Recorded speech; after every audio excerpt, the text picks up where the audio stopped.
Viewers, welcome once again back to Cook and Move.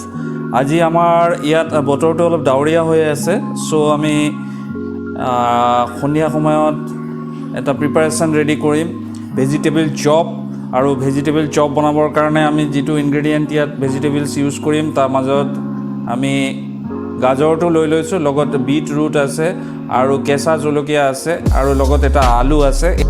So এতিয়া 8টা মান vegetable চপ বনাবৰ কাৰণে ইমান কেটা গাজৰ আৰু বিট আৰু আলু লাগিব। সো আমি এটো প্ৰিপেয়াৰ কৰিম আৰু ইয়াত যিকিটা মছলা আমি ইউজ কৰিম সেই মছলাখিনি আপোনালোকক অলপ দেখুৱাই দিম।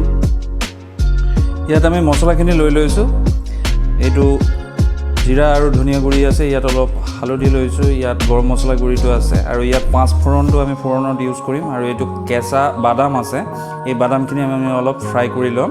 এতিয়া আমি ভেজিটেবলছখিনি পিল কৰি লৈ পেলাই তাৰ পিছত ভাজি লম।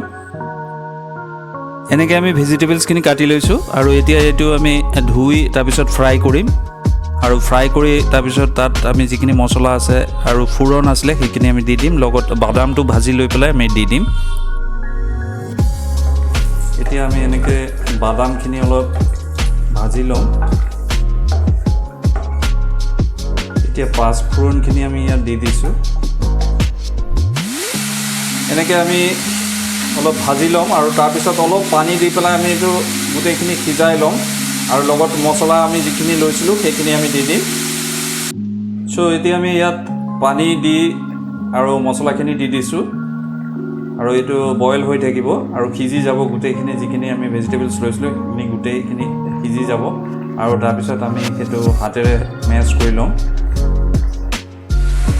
গোটেই ভেজিটেবলছখিনি এতিয়া সিজি গৈছে আৰু এইটো আমি হাতেৰে মেছ কৰি ল'ম এতিয়া। সো এতিয়া আমি এনেকৈ অলপ মেছ কৰি লৈছোঁ গোটেইখিনি আৰু অলপ ময়দা দি দিম ওপৰৰ পৰা, তেতিয়াহ'লে অলপ ঘন হৈ যাব। এতিয়া এনেকৈ হাতত অলপ ময়দা লৈ পেলাই আৰু এইখিনি গোটেইখিনি দি দিব লাগিব আৰু তাৰপিছত লাহে লাহেকৈ এইটো ময়দাটোৰ লগত মিহলাই দি পেলাই এনেকৈ ৰেডি কৰি দিব লাগিব আৰু তাৰপিছত এইটো আমি এৰাৰুটৰ পানীত অলপ দি পেলাই তাৰপিছত বিস্কুটৰ যিখিনি গুড়ি আছে সেইখিনি দি পেলাই আমি এইটো ভাজি কাটলেট বনাম।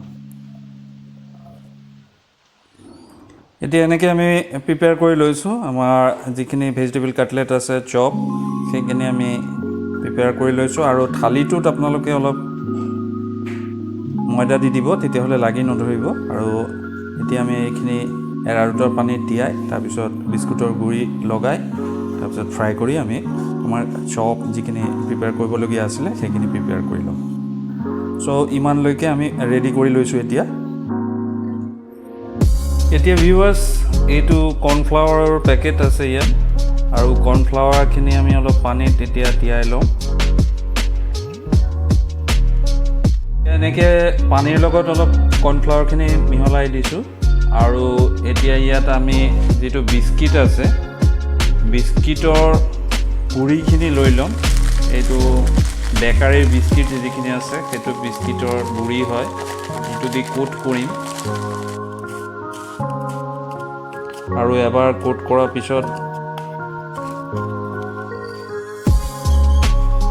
আকৌ এনেকৈ পানীটোত তিয়াই দিব লাগিব। দেন এই বিস্কুটৰ গুড়িত আকৌ দি এইটো ভালকৈ কোট কৰি দিলে এইটো আৰু খুলি নাযাব। এতিয়া এইটো আমাৰ কাটলেটটো ভাজিবৰ কাৰণে ৰেডি হৈ গ'ল।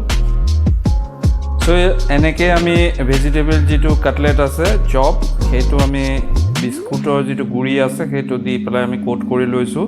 এতিয়া আমি ফাইনেলি এইটো তেলটো গৰম হ'লে আমি তাত দি পেলাই ভাজি লওঁ আৰু আমাৰ কাটলেটটো ৰেডি হৈ যাব, ভেজ কাটলেট, ভেজ চপ।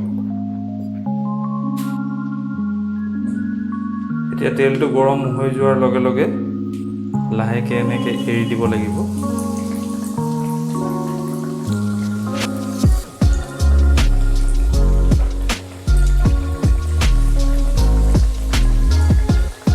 আৰু এনেকৈ আমি ফ্ৰাই কৰি ল'ম এইখিনি।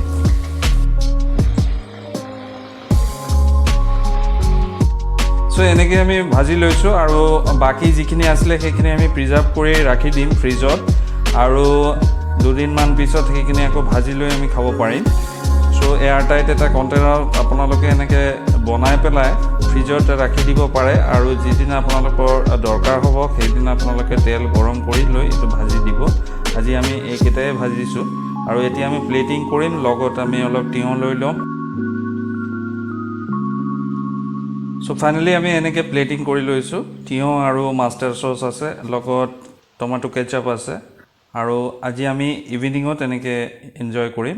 এইটো ভেজ কাটলেট আৰু ভেজ চপ বুলিও ইয়াত জনা যায়।